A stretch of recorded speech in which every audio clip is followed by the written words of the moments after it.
একটা জাতীয় সংসদ নির্বাচন আয়োজন করা একটা মহাযজ্ঞ। যারা জটিল করতে চাচ্ছে তাদেরকে আল্লাহ হেদায়েত নসিব করুন। আমরা বলেছি সংবিধানে অন্যান্য জাতীয় ইস্যুতে গণভোট করা যাবে না এমন কোনো বিধান নাই।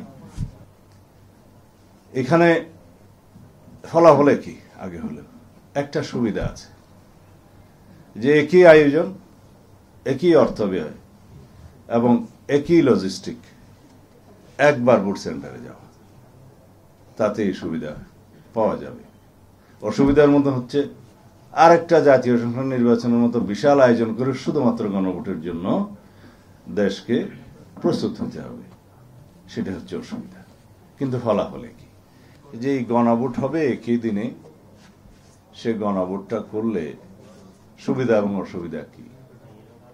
আমরা সুবিধার কথা বলেছি এই জন্য এই নির্বাচনটা হওয়ার জন্য আর 2-3 মাস বাকি আছে। একটা জাতীয় সংসদ নির্বাচন আয়োজন করা একটা মহাযজ্ঞ। এই আয়োজন একই আয়োজন করতে হবে যদি আলাদাভাবে আর একটা গণভোটের আয়োজন আমরা করি তার আগে। কারণ একই ব্যালট বাক্স এলি, একই pulling officer, presiding officer, vote centre, সমস্ত আয়োজন, সমস্ত বাজেট সবকিছু হবে। অথচ ফলাফলে কি? নির্বাচনের দিনে যে গণভোটের রায়টা আসবে সেই ফলাফল যেমন একই বাইন্ডিং হবে পার্লামেন্টের উপরে, আর আগে হলো একই বাইন্ডিং। কিন্তু আমরা অ্যাভয়েড করতে পারবো নির্বাচন বিলম্বিত করার যে কোনো প্রয়াসকে, আমরা বিলম্বিত হওয়ার যে কোনো প্রয়াসকে আমরা অ্যাভয়েড করতে পারবো।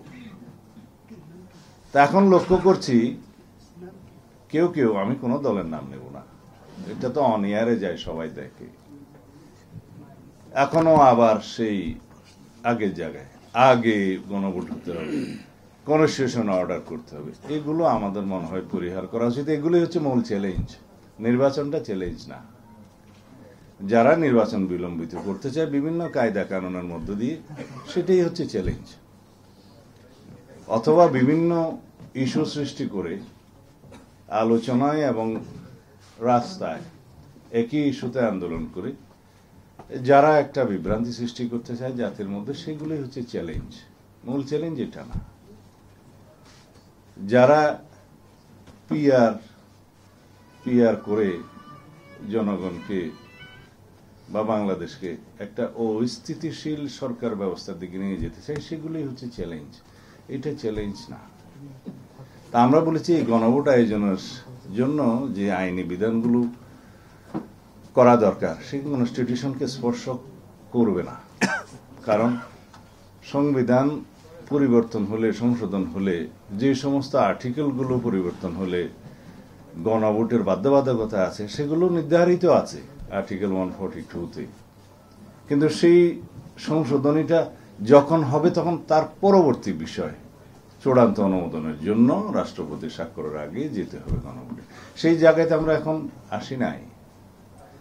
আমরা বলেছি সংবিধানে অন্যান্য জাতীয় ইস্যুতে গণভোট করা যাবে না এমন কোনো বিধান নাই। সুতরাং সরকার অধ্যাদেশ জারি করে অথবা আরপিওতে সংশোধনী এনে একটা গণভোট পরিচালনা করার জন্য নির্বাচন কমিশনকে ক্ষমতা প্রদান করতে পারে এবং নির্বাচন কমিশন সেই গণভোটটা করতে পারবে একই দিনে, জাতীয় সংসদ নির্বাচনের দিনে। এখানে ফলাফলে কি আগে হলেও একটা সুবিধা আছে যে একই আয়োজন, একই অর্থ ব্যয় এবং একই লজিস্টিক, একবার ভোট সেন্টারে যাওয়া, তাতে এই সুবিধা পাওয়া যাবে। অসুবিধার মধ্যে হচ্ছে আরেকটা জাতীয় সংসদ নির্বাচনের মতো বিশাল আয়োজন করে শুধুমাত্র গণভোটের জন্য দেশকে প্রস্তুত হতে হবে, সেটা হচ্ছে অসুবিধা। কিন্তু ফলাফলে কি? সেটার একটা লক্ষ্য থাকতে পারে এই নির্বাচন যেন বিলম্বিত হয়, সেদিকে আমি যাব না। কিন্তু আরো একটা প্রশ্ন এসছে যে জাতীয় সংসদ নির্বাচনকে যাতে অসুবিধার মধ্যে না ফেলে, যাতে জনগণকে বিভ্রান্তির মধ্যে না ফেলে, সেই জন্য নাকি 2টা ব্যালট দিলে একটু একই দিনে অসুবিধা হবে। এটা কিরকম প্রশ্ন আমি বুঝলাম না। এখনই তো আমরা 3টা ব্যালটে ভোট দিতে অভ্যস্ত। স্থানীয় সরকার নির্বাচনে চেয়ারম্যানের জন্য একটা, মহিলা মেম্বারের জন্য একটা, পুরুষ মেম্বারের জন্য একটা দিচ্ছি না। যদিও সেই নির্বাচনগুলো ফ্লড হয়েছে, বাট দিচ্ছি তো। উপজেলা নির্বাচনে উপজেলা চেয়ারম্যানের জন্য একটা, মহিলা ভাইস চেয়ারম্যানের জন্য একটা, পুরুষ ভাইস চেয়ারম্যানের জন্য আমরা দিচ্ছি তো।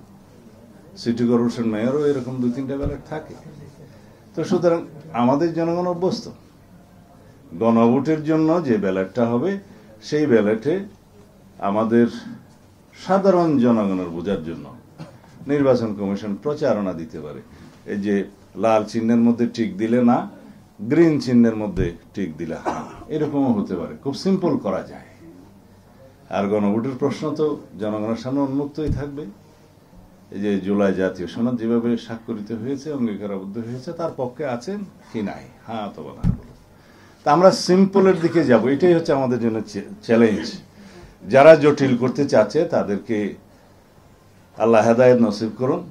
আমাদের যেন জাতীয় জীবন আমরা একটা সুন্দর, সুষ্ঠু, নিরপেক্ষ, অবাধ জাতীয় সংসদ নির্বাচনের মাধ্যমে একটি রাজনৈতিক স্থিতিশীল সরকার পেতে পারি, রাষ্ট্র পরিচালনার জন্য স্থিতিশীলতা আনতে পারি। সেই জন্য আমরা সবাই দোয়া করতে পারি।